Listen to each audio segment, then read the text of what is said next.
Alhamdulillahi Rabbil Alamin,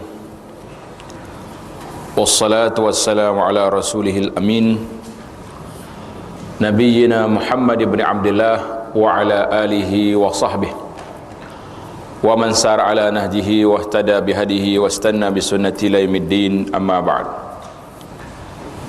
Alhamdulillah, kita panjatkan kesyukuran kepada Allah Azza wa Jalla kerana dapat lagi kita meneruskan pengajian kita dalam kitab Mastika Hadis jilid yang kedua, perihal salat. Ini baru masuk bab salat ni. Bab yang kedua, perihal salat. Yang pertama, sembahyang fardu yang 5. Qala Allah Ta'ala, fa'aqimus salah inna salata kanat 'alal mu'minina kitaban mawquta. Maka mendirikanlah salat yang menjadi tiang agama. Sesungguhnya salat itu adalah satu ketetapan yang diwajibkan ke atas orang-orang yang beriman. Kitaban, tetap, fardu, mawquta, yang berwaktu. Ingat, salat ini satu ibadat yang berwaktu, yang berulang. Hak lain ada waktu juga. Puasa ada waktu, Ramadan ya, bulan lain tak ada. Haji ada waktu, Zulhijjah, tapi bagi kita sekali seumur hidup. Salat la. Harian tidak ada cuti kecuali muslimah yang diberi oleh Allah Taala bercuti. Muslimah pernah kata alhamdulillah Tuhan bagi cuti? Kau tak kata? Alhamdulillah kata buat dia. Alhamdulillah dia tu suka cuti. Kecuali kalau pergi Mekah tak mau cuti buat dia. Maka ubah kata-kata pindah. Cai kacau. Allah Taala bagi cuti, kita tak nak cuti, itu je masalah kitanya. Laki-laki tak ada cuti. Jangan duk fikir nak cuti buat kita ni. Tak ada cuti. Firman surah An-Nisa 103, firman Allah Taala lagi, aqimis salah innas salata tanha 'anil fahsya'i wal munkar. Dan dirikanlah salat dengan tetap dan sempurna, ikhlas dan khusyuk. Sesungguhnya yang demikian keadaannya mencegah daripada perbuatan yang keji dan mungkar. Solat yang betul-betul dengan khusyuknya, dengan rukunnya, dengan syaratnya, dengan kesedarannya, dengan kefahamannya, akan menghalang kita daripada perbuatan keji dan mungkar. Hari ini kalau kita tengok solat kita tak apa nak jadi, bukan salah ibu mengandung, tapi salah kita yang tak mendirikan solat dengan sempurna. Kedudukan solat dalam Islam. Kita belajar solat dalam Islam ni apa kedudukan dia. Sembahyang sebagaimana yang diterangkan dalam hadis yang pertama ialah rukun Islam yang kedua. Awal lagi kita sebut bunyal Islamu ala khamsin, syahadati an la ilaha illallah wa anna muhammadar rasulullah wa iqamis salah. Lepas pada syahadah, salat. Kesimpulan rukun Islam yang kedua itu ialah menggunakan segala anggota, berusaha dan mengerjakan dengan cara yang tertentu akan amal-amal bakti, sama ada yang diwajibkan atau yang digalakkan untuk diri sendiri dan masyarakat, bagi mengenang budi dan bersyukur akan nikmat-nikmat pemberian Allah, dengan harapan mencapai kebaikan dan menjauhkan perkara-perkara yang merosakkan, serta mengingati Allah dengan sepenuh-penuh kesedaran dan berdoa kepadanya memohon taufik dan hidayah ke jalan yang diredai. Jadi salat ini menggunakan anggota kita untuk menyatakan rasa syukur di atas nikmat yang diberi. Maka kita sujud pada Allah Azza wa Jalla. Kerana itulah salat ini sujud kita yang paling rendah sekali dalam sujud, sehingga Nabi sebut aqrabu ma yakunul abdu min rabbih wa huwa sajid. Tempat yang paling hampir bagi seorang hamba dengan Tuhan ketika dia sujud. Sahabat mari minta, ya Rasulullah, saya minta nak murafaqataka fil jannah, minta nak duduk dengan Nabi dalam syurga. Nabi kata fa'inni ala nafsika bikasrati sujud. Nabi kata bantu aku untuk bawa kamu ke tempat yang kamu nak tadi dengan banyak sujud pada Allah Azza wa Jalla. Sujud banyak kita kepada Allah Ta'ala, maknanya lakukan salat sunat yang banyak. Semuanya itu terdapat dalam salat, dalam sembahyang. Dan dengan ini nyatalah hikmahnya sembahyang itu menjadi asas atau rukun Islam yang kedua. Dan dengan itu juga jelaslah sabda Nabi sallallahu alaihi wasallam, as-salatu imaduddin. Dalam hadis yang sahih Nabi kata rasul amri al-islam wa amuduhus salah, iaitulah kepala segala urusan ini Islam, tiang serinya solat. Itu hadis yang sahih. Adapun hadis yang disebut matan di sini, sembahyang itu tiang agama, siapa yang meninggalkannya maka sungguhnya dia telah meruntuhkan agama. Hadis ini dari sudut sanadnya lemah, dhaif kata di ulama, sebagai dalam kitab Al-Jami' As-Saghir daripada Ibnu Umar dengan riwayat yang dhaif. Tapi hadis yang sahih jelas, Nabi kata rasul amri al-Islam wa amuduhu salah. Tiangnya agama. Ya, apa ni? Tiang agamanya salat. Hakikat ini diterangkan dalam hadis Muaz yang berikut ini. Qala sallallahu alaihi wasallam ra'su hadzal amri al-Islam wa man aslama salima wa amuduhu salah. Daripada Muaz radhiyallahu anhu katanya, kepala Nabi sallallahu alaihi wasallam bersabda, kepala asas agama yang aku bawa ini ialah melafazkan dua kalimah syahadah, yakni Islam, dan dengan itu sesiapa yang telah Islam selamatlah ia di dunia dan di akhirat, dan selain itu tiang agama pula ialah salat. Yani rasul amri apa ni, wa amuduhu as-salah. Hadis ini diriwayatkan oleh Imam At-Tabarani. Kata di sebagian ulama mengatakan hadis ini sahih. Kata Suyuti, hadis ini menegaskan tentang kedudukan salat dalam Islam sebagai tiang agama. Sembahyang, kata Imam Al-Ghazali rahimahullahu ta'ala, yang ni kena tulis ni, menarik. Imam Ghazali kata apa? Rahsia salat itu mengandungi rahsia-rahsia yang kerananya ia disifatkan menjadi tiang agama. Di antaranya ialah sifat tawadhu', yakni dikehendaki mengerjakannya dengan sepenuh-penuh hormat dan patuh, dengan melakukan rukuk dan sujud kepada Allah Maha Pencipta. Rahsia salat ini, kita sujud kepada Allah Azza wa Jalla, kerana amalan sujud ini tak boleh kita buat kepada orang lain. Tak boleh sujud pada siapa-siapa saja, tak boleh. Sujud pada tok syekh kita ke? Ni ada orang sujud ke tok guru dia ni. Orang tanya, bukan sujud ni, sujud hormat. Macam malaikat di arah sujud pada Nabi Adam. Jawapan. Kata nasib baiklah dia ni. Boleh cakap macam tu. Tak boleh kita sujud kecuali kepada Allah Azza wa Jalla saja yang boleh sujud. Al-Imamul Manawi rahimahullah pula berkata, sembahyang itu ialah ibu ibadat. Ini rahsia. Dan mi'raj orang-orang yang beriman. Apa makna mi'raj? Naik kita, connecting terus dengan Allah Azza wa Jalla. Ia juga alat penghubung orang yang mengerjakannya untuk bermunajat, menghadap dan merayu kepada Allah Rabbil Alamin. Duduk di mana? Dalam salat.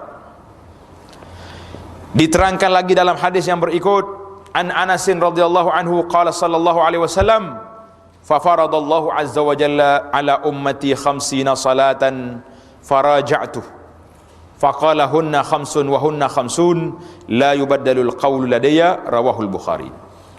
Daripada Anas katanya, sabda Nabi sallallahu alaihi wasallam, selain daripada apa yang telah aku saksikan semasa aku dibawa Isra dan Mi'raj pada malam tersebut, malam Isra, maka Allah Azza wa Jalla fardukan ke atasku dan ke atas umatku 50 kali salat. Kita dah kira dah hari itu. Kita dah hitung dah hari itu. Ingat ke tidak?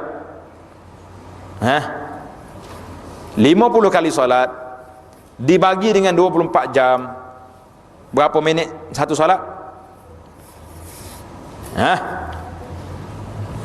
Lupa selalu. Kita kena buat periksa juga nampaknya. Sahabat mengaji ni baru boleh sijil. 28 minit satu solat. Mana ahli accountant buatlah kira-kira tu. 50 bagi apa ni, 60 minit 1 jam kali 24, berapa ribu minit, bagi dengan 50 solat. Jadi 28 minit satu solat. Orang dalam solat dia buat mungkar ke tidak? Dia kena pada orang ke tak? Kita ni kena solat sentiasa. Seolah-olah kita duduk dalam keadaan solat, maka kita tidak akan buat perkara yang tidak baik.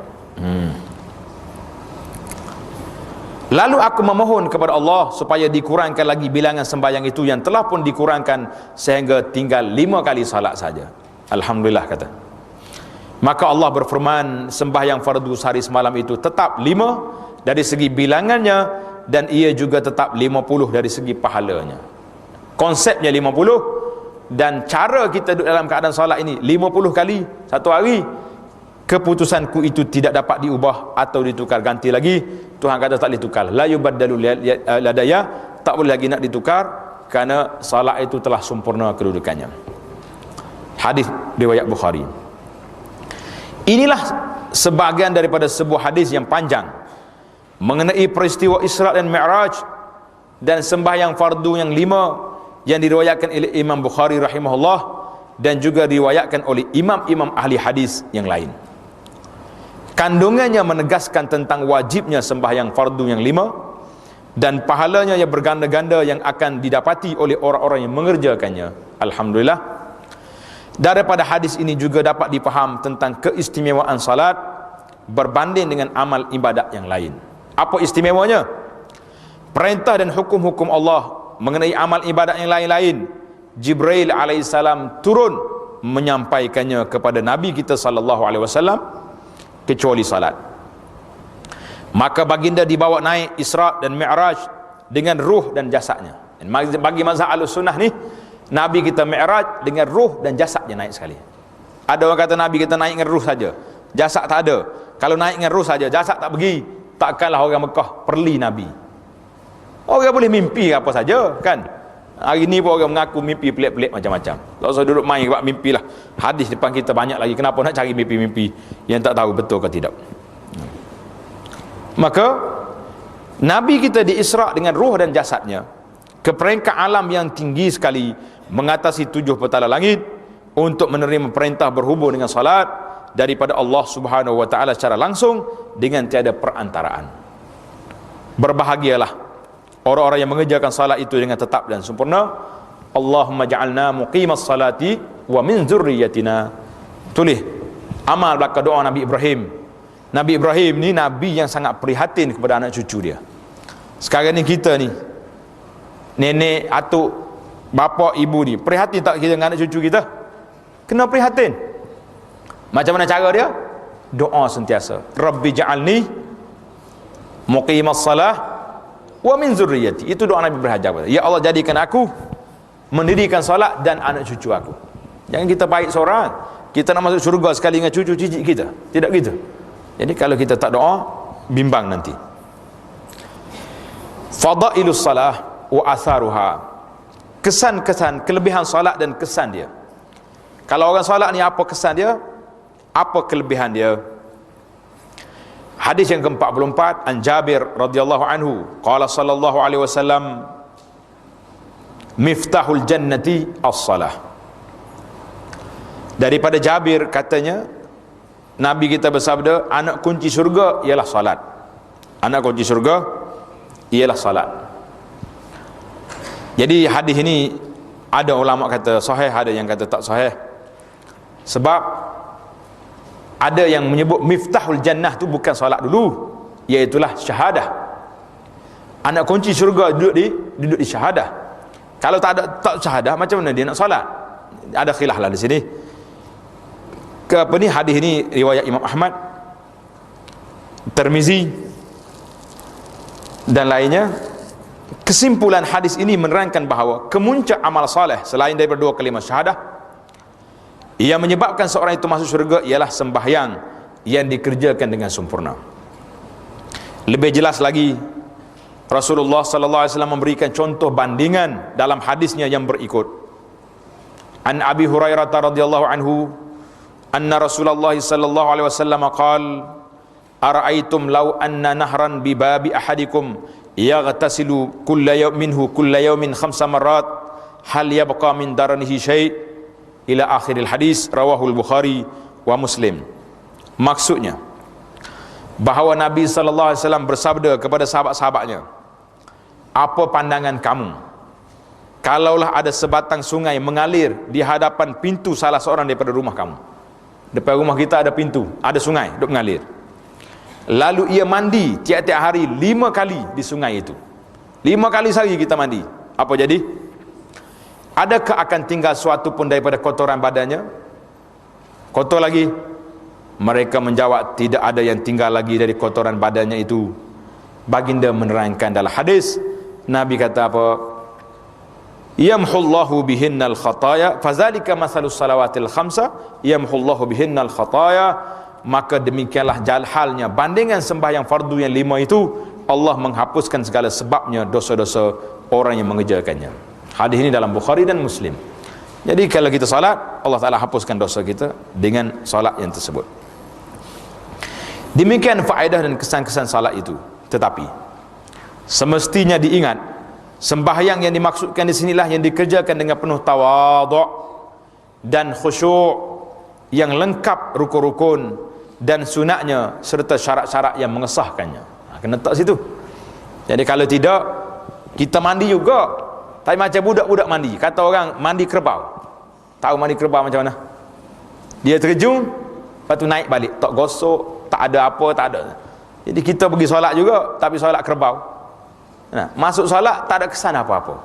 Bukan kata tak boleh pahala, tapi kesan dia. Kesan solat tu tak mari sebab apa? Sebab kita solat hanya fizikal, menyelesaikan 4 rakaat, 3 rakaat, tapi ruhnya tidak masuk, tidak melekat dalam hati. Nas'alullah as-salamata wal afiyah. Jadi insya-Allah lah, dengan ilmu yang kita belajar tentang solat ini, kita belajar dalam kitab Muniyatul Musalli yang lepas, mudah-mudahan ada kesan dalam hati kita untuk meningkat naik solat kita itu lebih berkualiti dan lebih bermakna insya-Allah.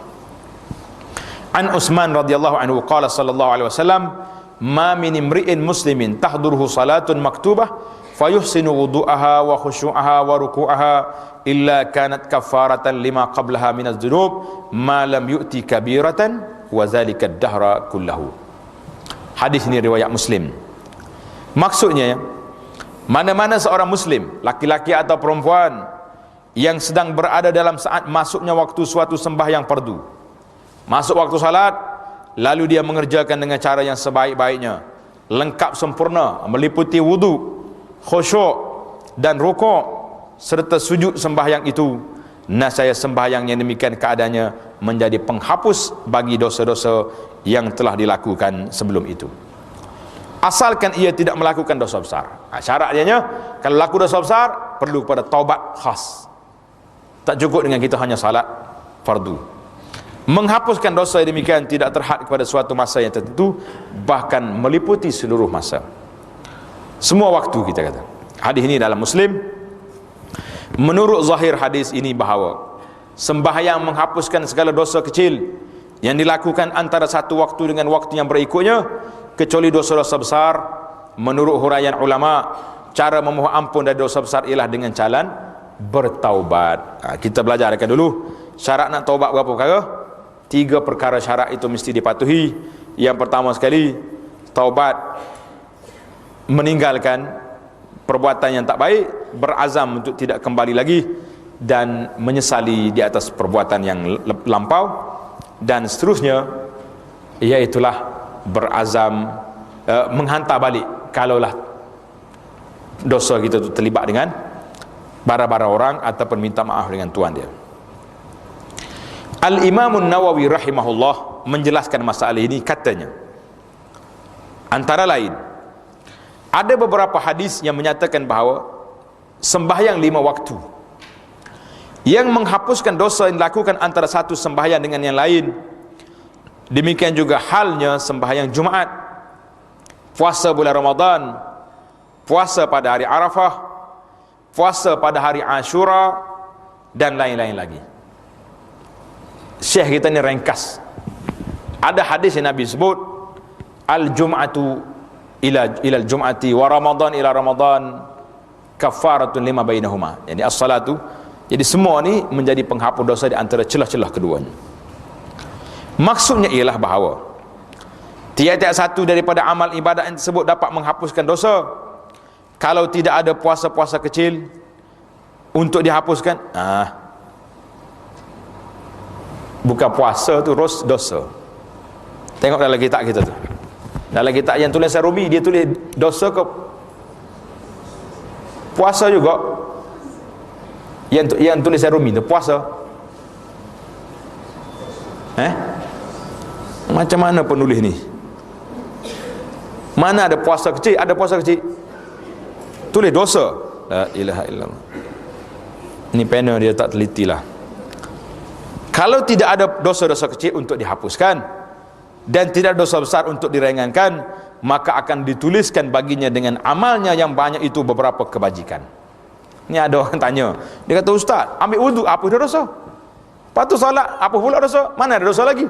Nih jawapan dia, kalau tak ada dosa, Allah angkatkan darjat. Ini kita nak, jangan duk bimbang, tak rugi kira dengan Tuhan ni. Yang ruginya kerja sama kita. Awak nak claim apa lagi awak kerja ni? Tak boleh saja. Tapi dengan Allah Ta'ala claim kita dengan Tuhan, tak ada rugi. Tak ada dosa nak dihapuskan, darjat diangkat. Beruntung tidak? Teruskan ibadat. Jangan duduk main falsafah pelik-pelik lagu ni. Kita mula-mula berfalsafah, akhir sekali kepala sampah yang mari. Dah tak betul berjalan, mari kepala sampah dia mari. Cari pasal yang marah orang mari kepala sampah Hindra. Baik. Jadi kalau tidak ada dosa-dosa kecil untuk dihapuskan, tidak ada dosa besar untuk diringankan, maka akan dituliskan baginya dengan amalnya yang baik itu beberapa kebajikan.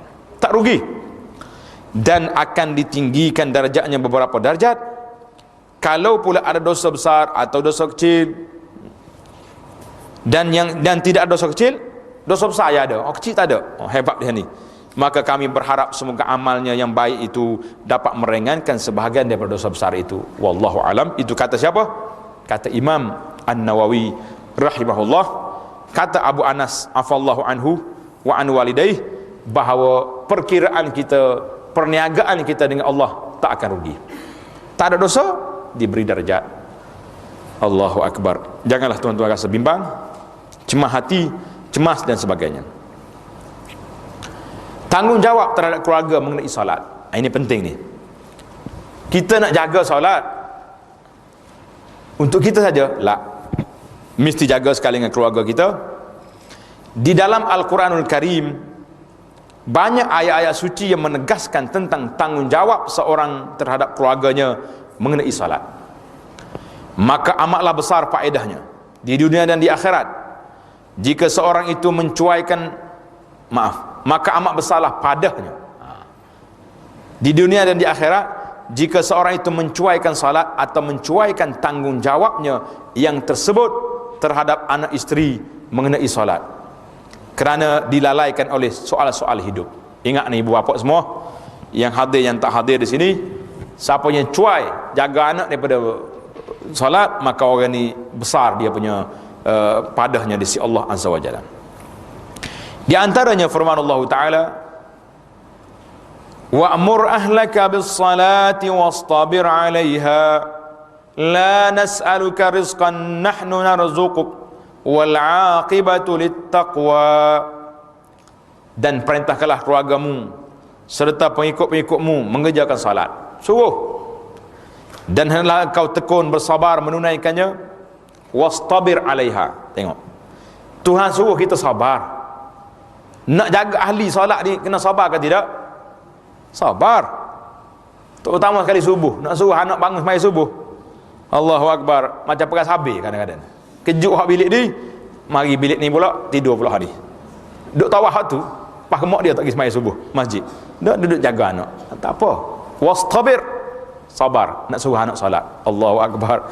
Setengah mak kata saya dia ustaz macam peras habis apa pagi nak bangun. 5 orang anak nak suruh sembahyang subuh. Kadang-kadang sekali dengan ayah dia pun kena gerak juga. Ini masalah. Letih mak ni. Sabarlah muslimat kita ni, Allah Taala beri pahala banyak. Kerana itulah Allah Taala beri kelonggaran kepada muslimat ini, tak payah pergi solat Jumaat dan tidak disuruh pergi solat berjamaah. Tapi pergi solat jamaah boleh pahala. Maknanya tidaklah seperti kerasnya arahan pada orang lelaki. Orang lelaki keras. Siapa tak pergi, saya nak apa Nabi kata aku bercita-cita nak bakar rumah orang ni.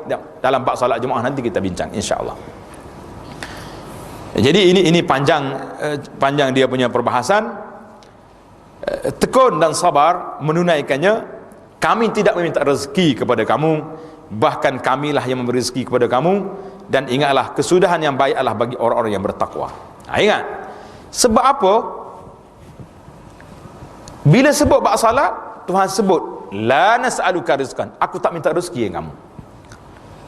Kerana ramai orang yang meninggalkan solat dengan alasan banyak kerja. Kenapa tak solat? Tak sempat lah Syekh. Oh, very busy dia kata hari ni. Busy ke apa? Busy nak cari 2-3 ringgit. Kenapa tak pergi masjid? Sibuk. Ni apa? Cari rezeki. Tuhan kata mu jangan bimbang. Solat La nas'aluka rizqan nahnu narzuq, aku beri rezeki pada kamu. Itu naikkan hak Allah. Allah Ta'ala akan beri hak kita lebih banyak daripada apa yang kita buat. Allahu Akbar. Surah Taha 132. Firman Allah Ta'ala lagi, ya ayyuhallazina amanu qu anfusakum wa ahlikum nara waquduhan nas wal hijarah. Wahai orang-orang yang beriman, peliharalah diri kamu dan keluarga kamu daripada api neraka yang bahan-bahan bakarnya manusia dan batu berhala yang jadi bahan bakar. Surah At-Tahrim ayat 6. Dalam tafsir Al-Alusi ada disebutkan, nama apa tafsir dia ni? Ruhul Ma'ani. Cantik tafsirnya. Menurut hadis bahawa Sayyidina Umar radhiyallahu anhu telah bertanya kepada Rasulullah sallallahu alaihi wasallam semasa turunnya ayat bahawa ia dan sahabat-sahabat yang lain faham tentang memelihara dan menyelamatkan diri sendiri, tetapi bagaimana caranya memelihara dan menyelamatkan anak isteri. Bila turun ayat qu anfusakum wa ahlikum, kita nak selamat tahu, nak jaga selamat anak isteri macam mana? Jawab Nabi sallallahu alaihi wasallam, hendaklah kamu menegah mereka daripada segala perkara yang Allah larang kamu melakukannya, dan hendaklah kamu menyuruh mereka mengerjakan apa yang Allah perintahkan kamu mengerjakannya. Ini makna nak selamatkan anak kita, suruh mereka jaga syariat, patuh syariat, buat yang disuruh, tinggalkan dilarang. Ini kerja mak bapak dengan anak-anak. Selain daripada kita kerja beri makan, beri pakaian, beri pendidikan, ingat kerja memperkenalkan mereka kepada Allah dan Rasul ini lebih besar. Kata Al-Alusi lagi rahimahullah, ayat ini telah dijadikan dalil oleh alim ulama tentang wajibnya seorang lelaki-lelaki secara khusus mempelajari perkara-perkara agama yang fardu ain dan mengajarkannya kepada anak isteri dan orang-orang yang terletak dalam kawalannya. Ayat ini wajib suami pergi belajar, kerana balik nak ajak anak isteri. Mari zaman kita hari ni, siapa pergi mengaji? Derah jawab, isteri pergi mengaji, suami duduk tunggu TV. Tak apa juga, dia kata, awak pergilah belajar, nanti balik cerita dengan saya. Tak gitu. Tapi bila balik buka yang mulut nak cerita dengan dia, aku tahu dah. Apa masalah ni, masalah besar. Bukan nak dengar pun. Tak sedap membebel aku tahu belaka dah. Subhanallah, pergi ngaji dak tapi tahu belaka. Ini letih. Saya dengar muslimat kita duk ngadu, dia tu, ustaz macam manalah suami saya ni. Kata nak macam mana, sabar ajalah. Doakan Allah Taala biar Allah Taala beri hidayah kepada dia. Tapi kalau boleh paksa sekali-sekala. Bang, saya tak boleh bawa kereta lah pagi ni. Habis tolonglah hantar saya pergi masjid negara nak pergi ngaji. Dah siapa masjid suruh dia parking kat dalam tu, biarnya tak boleh nak keluar. Baru boleh mengaji sekali dengan dia dak. Runding baik-baiklah, ajak mari sekali, yang ada suami tu ajak mari, yang sihat walafiat. Allahu Akbar. Sepatutnya tanggungjawab mengajar anak isteri suami. Ni hari ni terbalik pula dah. Saya wakil ke awak lah, ajar anak-anak dia duduk relax di rumah, tak ada apa. Belajarlah isteri muslimat kita ni, belajar baik-baik. Imam Al-Bukhari rahimahullah berkata, maksud ayat suci ini sebagaimana yang diterangkan oleh Mujahid, seorang ulama tafsir, ialah suruhlah ahli rumah kamu bertakwa kepada Allah dan didiklah mereka dengan pelajaran agama. Itu perintah. Untuk menguatkan lagi alasannya mengenai maksud ayat suci itu, Al-Imam Al-Bukhari menurunkan sebuah hadis yang di antara lain bermaksud bahawa kullukum ra'in wa kullukum mas'ulun an ra'iyatihi, setiap laki-laki itu menjadi pemimpin dan bertanggungjawab terhadap ahli di bawah pimpinannya. Ingatlah, kita ni kalau nak marah pemimpin lalu. Kita tak marah, kita sendiri pemimpin yang tak tanggungjawab, tak marah dengan kita sendiri kan. Tanggungjawab ibu bapa terhadap anak-anaknya mengenai salat ditegaskan secara khusus dalam hadis yang berikut. An Amr bin Shu'aib an abihi an jaddihi qala sallallahu alaihi wasallam muru auladakum bis salah wa hum abna'u 7 sinin wadribuhum 'alaiha wa hum abna'u 10 sinin wa farriqu bainahum fil madaji', rawahu Abu Daud. Daripada Amr bin Shu'aib, sabda Nabi sallallahu alaihi wasallam, suruhlah anak-anak kamu mengerjakan sembahyang semasa mereka berumur 7 tahun. Ingat, anak kita 7 tahun, suruh dulu, mari sembahyang, abang, kak, mari salat, dan dengan ayah, dengan ibu sekali kan. Dan pukullah mereka jika mereka meninggalkan sembahyang semasa berumur 10 tahun. Jadi orang 10 tahun tak salat juga, pukul pun Janganlah pukul kuat sangat. Pulah-pulah telinga gitulah dulu kan. Nak suruh dia takut. Kalau tidak kan jadi macam Sweden pula. Sweden ni huru-hara juga. Bila pukul anak dia, mak dia kena masuk penjara. La ilaha illallah. Dia pelik. Orang putih ni kadang-kadang dia pelik dia. Kalau kita marah ke anak tak boleh. Bahkan marah kepada hayawan tu lebih baik daripada marah kepada orang lagi. Ni ada satu kumpulan ni. Waktu hari nak korban, syarikat yang nak bekalkan kambing ni, dia mari pak kita ni. Mari nak tengok macam mana kita sembelih kambing. Takut tak menjaga hak asasi kambing. Oh, hebat. Kalau tak jaga hak asasi, dia tak akan hantar kambing, tak akan supply kambing untuk kita korban. Kata mu tak pergi ke Syria ni, ajar puak-puak anak singa di Syria ni macam mana nak bunuh orang Islam dengan baik.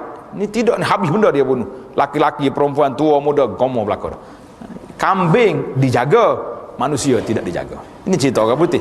Kerana bagi kita tak pelik. Saya tak nak campur lah. Sweden kita tak tahu cerita yang berlaku, tapi nak tahu dia digembar-gemburkan dalam cerita bahawa mak dia ni pukul anak kerana nak suruh solat. Mudah-mudahan itulah berita yang orang lain duduk kila wakala tu cerita lain. Yang pentingnya jaga anak-anak, jangan dipukul macam musuh. Pukul nak suruh dia takut je. Kalau dengan kita beli rotan sakut kat dinding tu, dia takut dah, cukup. Nampak tak salah, ambil peh kat dinding. Dengar ni. Bangun dah dia. 7 tahun suruh ajak, 10 pukul. Kata Imam Syekh Daud Al-Fatani dalam kitab Muniatul Musalli, ingat dah baru ni, kalau sudah balik tak salat lagi, tidak ada guna lagi kamu hidup bersama dengan mereka. Buka balik kita lepas. Syekh Daud sangat tegas dalam masalah ini, tapi kita ni tak ada ketegasan dalam bab solat, mungkin kurang, tapi kita boleh menangis kalau anak kita tak pergi sekolah dan sebagainya. Allahu Akbar. Dan juga pisahkan mereka antara satu dengan lain tempat tidur dalam peringkat umur tersebut. Ya, laki-laki perempuan jangan tidur sekali, kerana dia sudah besar ketika itu. Hadis ini diriwayatkan juga oleh Imam Ahmad dan Al-Hakim. Meskipun kanak-kanak tidak diwajibkan mengerjakan salat, tetapi ibu bapa atau wali warisnya bertanggungjawab menyuruhnya mengerjakan ibadat asasi itu sehingga menjadi sebati kepadanya semasa ia masih muda lagi. Jadi kalau anak kita kenal masjid, jinak dengan masjid, insya-Allah mereka akan sampai ke tua, sampai ke besar, mereka akan duduk dalam keadaan yang kenal Allah dan Rasulnya sallallahu alaihi wasallam. InsyaAllah kita akan sambung lagi perbincangan tentang hukum orang meninggalkan solat. Ini panjang lagi perbahasan. Kemudian diikuti dengan hukum qadha solat. Itu banyak. Baik, kita ada lagi soalan di akhir ini. Tengok tentang solat.